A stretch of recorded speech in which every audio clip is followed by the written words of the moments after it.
अभी मुझे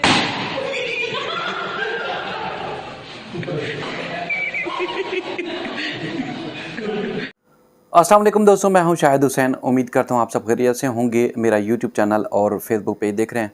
अफसोसनाक खबरें कुछ इस वीडियो में आपके सामने शेयर करनी है, आपके सामने रखनी है कि एक तो ये है कि पाकिस्तानी जो कि अच्छे मुस्तकबिल के लिए यूरोप जाना चाहते थे, लेकिन समंदर की लहरों के नज़र हो गए।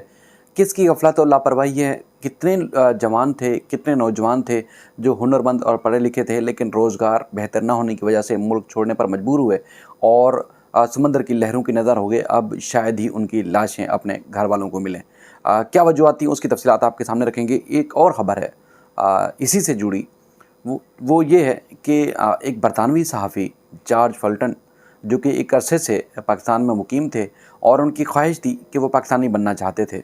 पाकिस्तानी बनने की उन्होंने भरपूर कोशिश की, लेकिन जिस तरह की सूरत हाल है पाकिस्तान में, वो भी पाकिस्तान छोड़ने पर मजबूर हो गए। वो उनकी कुछ डिटेल, कुछ तफसीलात आपके सामने रखता हूँ, क्योंकि मैंने ये ख़बर क्यों मुनासिब समझी कि आप तक पहुँचाऊँ। क्योंकि एक जिस शोबे से हमारा ताल्लुक़ है, उसी शोबे से एक तो वो वाबस्ता थे। दूसरा ये है कि आप टेलीविज़न, आप सबको याद होगा, एक आफ्ताब इकबाल साहब का प्रोजेक्ट था। उसमें आफ्ताब इकबाल के उस चैनल में कुछ अरसे के लिए जॉर्ज फुल्टन जो है वो उनको भी उनकी खिदमात भी ली गई थी और उनसे मुलाकातें हुई। तो उनको करीब से देखा, यानी कि एक तवील अरसे पहले हमने जियो टेलीविज़न की स्क्रीन पर उनको देखा था और उसके बाद फिर जब उनसे मुलाकातें हुई, करीब से देखा, तो ना एक अच्छे समझदार सुलझे हुए इंसान, बल्कि एक इंसानियत से मोहब्बत करने वाला इंसान उस शख्स को हमने पाया, देखा। लेकिन आज कुछ देर पहले मैंने उसकी एक ट्वीट देखी, जिसमें उसने ट्वीट किया कि तकरीबन 21 साल में से 17 साल मैंने पाकिस्तान में गुजारे, लेकिन अब अफ़सोस हो रहा है कि अब मजबूर हो रहा हूँ कि पाकिस्तान में छोड़ के चला जाऊँ। और मेरे बीवी बच्चे पाकिस्तान में थे और हैं, अब उनसे दोबारा मुलाकात होगी। और उसने पाकिस्तान को अल्लाह हाफ़िज़ कहते हुए पाकिस्तान ज़िंदाबाद कहा। क्योंकि आप सब जानते हैं कि जिस तरह पाकिस्तान की माशी सूरत हाल हो चुकी है, कानूनी मामलात जिस तरह ख़राब हो चुके हैं, जिसकी लाठी जिसकी उसकी भैंस वाली सूरत हाल हो चुकी है, तो कोई अपने जो है वो पाकिस्तान में पैदा होने वाले जो लोग हैं, वो पाकिस्तान छोड़ने पर, भागने पर मजबूर हैं। तो दूसरे मुल्क का बाशिंदा वो पाकिस्तान में मुस्तकिल क़याम कैसे कर सकता है?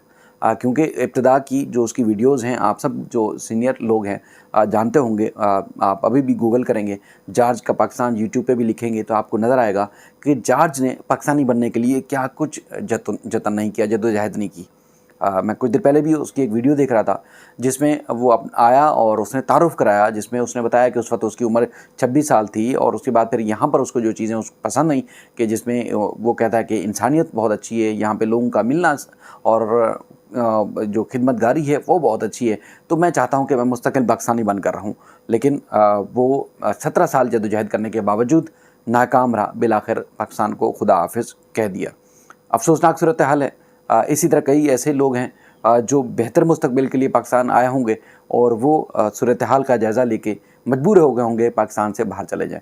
अब यही सूरत हाल अगर हम देखें कि आज यूनान की कश्ती जो है वो यूनान में डूबने से जहाँ भाग पाकिस्तानियों की तादाद जो है जिस तरह के सामने आ रही है, 300 से ज़ायद पाकिस्तानी जो है वो जहाँ भाग हो चुके हैं, तकरीबन 150 से ज़ायद अभी भी लापता हैं, कुछ नहीं पता। ये जब सूरत हाल सामने आई तो कुछ अर्सा पहले हमारे इलाके में एक दोस्त हैं रहने वाले, वो उनके 4 दोस्त यहाँ से गए और उसके बाद फिर वहाँ से नाकाम होकर वापस आए। यानी कि आगे उनकी जो कोशिश थी वो नाकाम हुई और यूनान से ही वो यूनान की बॉर्डर से पहले ही उनको वापस यानी कि बेदखल किया गया, उनको डिपोर्ट किया गया और उसके बाद फिर यहाँ आए, जेल काटी और बड़ी मुश्किल से वो पाकिस्तान वापस पहुँचे, अपने घर वापस पहुँचे। मैंने उनसे पूछा कि इस तरह की कोई सूरत हाल रही है जिस तरह की अब ख़बरों में आ रही है, जिस तरह की सूरत हाल? तो उन्होंने कहा ये तो जब कोई बड़ा वाक़या हो जाता है, मतलब सैकड़ों की तादाद में लोग जब डूब के मर जाते हैं, तभी मीडिया पर कोई चीज़ रिपोर्ट होती है, वरना 2, 4, 10, 12, 15 तो रोज़ होते हैं। इस तरह की वाक़यात रोज़ हो रहे होते हैं। यानी कि पाकिस्तान से जाने, ईरान पाकिस्तान के बॉर्डर से जाने के बाद फिर हर सतह पर, हर जगह पर, हर मकाम पर ही मुश्किल होती है। यानी कि इस किस्म की मुश्किल है कि कभी भी ये नहीं अंदाज़ा होता कि वो समंदर में डूब के मर जाएँ या फिर जो है वो पहाड़ से फिसल के पत्थरों की जो है वो खुराक बन जाएँ, पत्थरों में गिरकर यानी कि जानवरों की खुराक बन जाएँ, या रेगिस्तान और रेतीले पहाड़ में गर्मियों में या सर्दियों में जो है वो इसी तरह जानवरों का जो है वो खुराक बन जाए। कभी भी अंदाज़ा नहीं होता कि वो बचकर जब यहाँ से हम निकले हैं तो आगे अपनी मंज़िल पर पहुँच भी पाएंगे या नहीं पहुँच पाएंगे।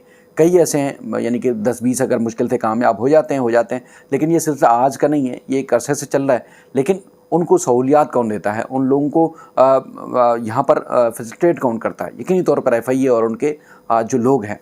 तो सूरत-ए-हाल ये है कि उन लोगों के खिलाफ, उन एजेंट्स माफिया के खिलाफ जो कि पहले लाखों हज़ारों लेते थे, अब सूरत-ए-हाल लाखों में पहुंच चुकी है। यानी कि अब 20 लाख से ज़्यादा एक शख्स के वसूल किए जाते हैं और उनको गारंटी ये भी नहीं होती कि सही सलामत अपनी मंजिल पर पहुंच जाओगे।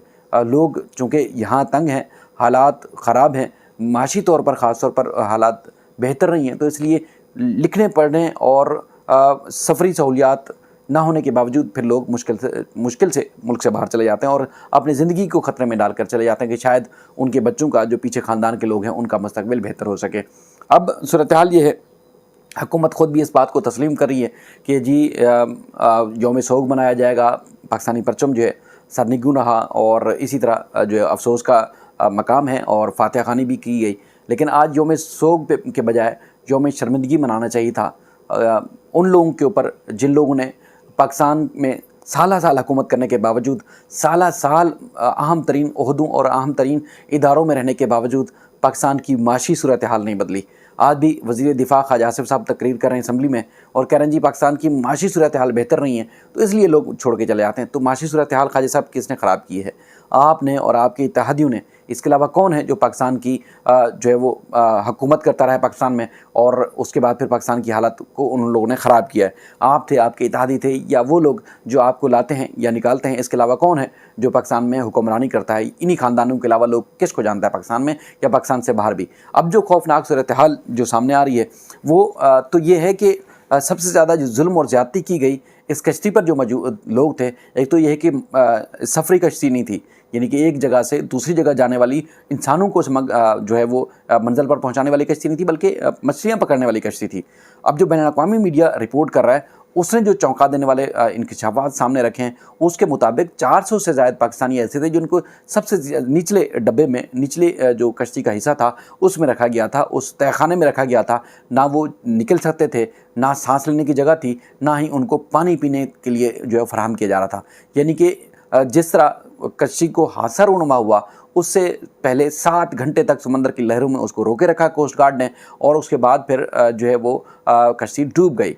अब बैनुल-अक़वामी मीडिया जिस तरह की चीज़ें सामने ला रहा है, वो इंकशाफात कर रहा है, उस पर जो है अक़वाम मुत्तहिदा ने बाकायदा तौर पर मुतालबा किया है कि यूनानी कोस्ट गार्ड की से जो है वो आलमी सतह की तहकीकात कराई जाए और अक़वाम मुत्तहिदा से जो है वो इस मामले की तहकीकात कराई जाए।